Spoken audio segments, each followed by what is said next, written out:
Bayangkan kamu sedang jogging pagi di pinggir Sungai Ciliwung, menikmati udara segar dan suara aliran air. Tapi tiba-tiba, kamu mencium bau busuk menyengat dari arah semak-semak. Saat kamu dekati, tubuhmu langsung lemas. Di sana, mengambang di air yang tenang, ada sesosok jasad tanpa kepala. Tapi, siapa dia sebenarnya? Dan siapa yang tega melakukan ini? Pagi itu, suasana di sekitar Sungai Ciliwung, Jakarta Timur, mendadak berubah mencekam. Warga yang tinggal tak jauh dari bantaran sungai berteriak histeris. Seorang pria yang sedang berolahraga menemukan sesosok tubuh manusia mengambang di antara tumpukan sampah dan ranting. Tapi yang membuat semua orang terdiam ketakutan, tubuh itu tidak memiliki kepala. Saat petugas datang, mereka langsung memasang garis polisi dan mengevakuasi jasad tersebut. Tubuh pria itu dalam kondisi sudah membengkak, hanya mengenakan celana jeans panjang, tanpa pakaian atas. Tidak ada identitas, tidak ada dompet, tidak ada kepala. Semuanya menjadi misteri yang gelap dan dingin seperti air sungai tempat dia ditemukan. Tim forensik segera melakukan pemeriksaan. Tapi karena kepala korban belum ditemukan, identifikasi jadi sangat sulit. Tidak bisa menggunakan sidik jari, tidak bisa mengenali wajah. Namun, ada satu hal kecil yang jadi petunjuk pertama. Sebuah tato kecil berbentuk bintang di bagian dalam lengan kanan korban, dengan huruf D di tengahnya. Tato itu terlihat familiar bagi salah satu warga yang melihat berita. Ia menghubungi polisi dan mengatakan bahwa ia mengenali tato itu. Katanya, itu milik seorang pemuda yang tinggal tak jauh dari lokasi penemuan, bernama Danu. Danu adalah pria muda berusia 24 tahun, dikenal pendiam, jarang berbicara dengan tetangga, tapi juga tidak pernah punya masalah besar. Ia tinggal bersama ibunya di rumah kontrakan sederhana. Saat polisi mendatangi rumah Danu, ibunya langsung menangis. Ia bilang, Danu sudah tidak pulang selama 3 hari terakhir. Sampel DNA dari ibu Danu diambil, dan dicocokkan dengan jasad tersebut. Dan hasilnya, cocok. Mayat tanpa kepala yang ditemukan di Sungai Ciliwung, adalah Danu. Semua orang kaget. Bagaimana mungkin Danu, anak rumahan yang pendiam, bisa menjadi korban dalam kejadian semengerikan ini? Apa yang sebenarnya terjadi? Dan siapa yang melakukan ini? Polisi mulai menelusuri aktivitas terakhir Danu. Mereka memeriksa ponsel miliknya, catatan pesan, serta akun media sosial. Dari sana diketahui bahwa 2 hari sebelum hilang, Danu sempat terlibat cekcok di kolom komentar salah satu unggahan di Instagram. Lawan debatnya adalah seorang pemuda bernama Aldi, yang diketahui adalah mantan pacar dari perempuan yang sekarang dekat dengan Danu. Cemburu, emosi, dan harga diri tampaknya memicu konflik.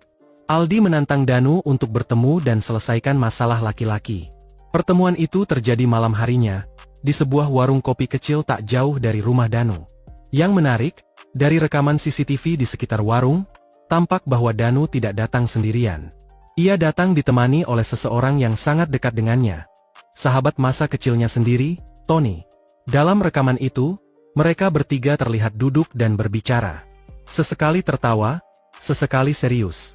Tapi sekitar pukul 21.45, kamera menangkap momen ketiganya berjalan keluar dari warung, menyusuri gang sempit yang tidak memiliki kamera pengawas.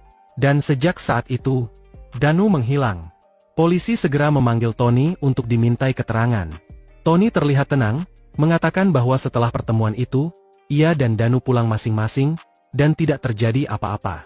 Tapi penyidik merasa ada yang janggal. Tony terlalu tenang, terlalu datar. Dan saat ditunjukkan rekaman CCTV, Tony mulai panik. Tubuhnya berkeringat, suaranya bergetar, dan akhirnya, dia mengaku. Tony berkata bahwa malam itu, sebenarnya ada rencana gelap yang dirancang oleh Aldi. Aldi merasa Danu telah merebut pacarnya. Ia tidak terima. Ia ingin memberi pelajaran. Tony, yang saat itu sedang dalam kondisi ekonomi sulit dan merasa tertekan, ikut terlibat karena Aldi menjanjikan sejumlah uang dan juga karena tekanan emosional sebagai teman. Setelah bertemu di warung, mereka bertiga pergi ke sebuah rumah kosong milik paman Aldi yang sedang kosong, tak jauh dari tempat kejadian. Di sanalah mereka mulai menginterogasi Danu. Awalnya hanya adu mulut, tapi kemudian Aldi memukul Danu dengan kayu. Danu jatuh. Tony panik. Tapi Aldi melanjutkan pukulannya hingga Danu berhenti bergerak. Keduanya panik.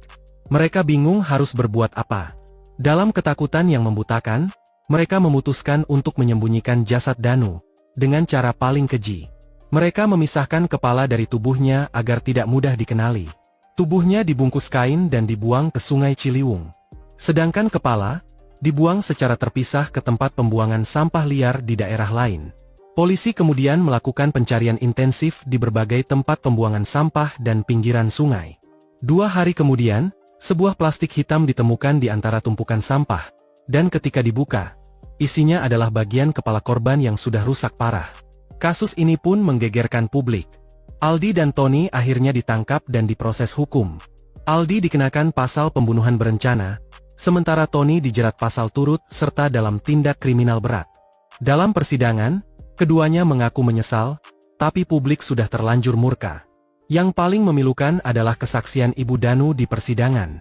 Ia berkata bahwa malam sebelum kejadian, Danu sempat memeluknya lebih lama dari biasanya, seolah tahu bahwa itu adalah pelukan terakhir.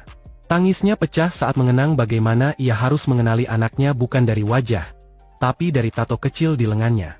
Kisah ini meninggalkan luka mendalam bukan hanya bagi keluarga korban, tapi juga bagi masyarakat yang menyaksikannya. Danu adalah korban dari cinta yang salah arah, ego yang membara, dan pengkhianatan sahabat sendiri. Dan dari kasus ini, kita belajar satu hal yang menyakitkan, bahwa bahaya tidak selalu datang dari orang asing. Kadang, yang paling dekatlah yang paling berbahaya. Jadi, lain kali kamu percaya pada seseorang, pastikan mereka tidak menyimpan pisau di balik punggungmu.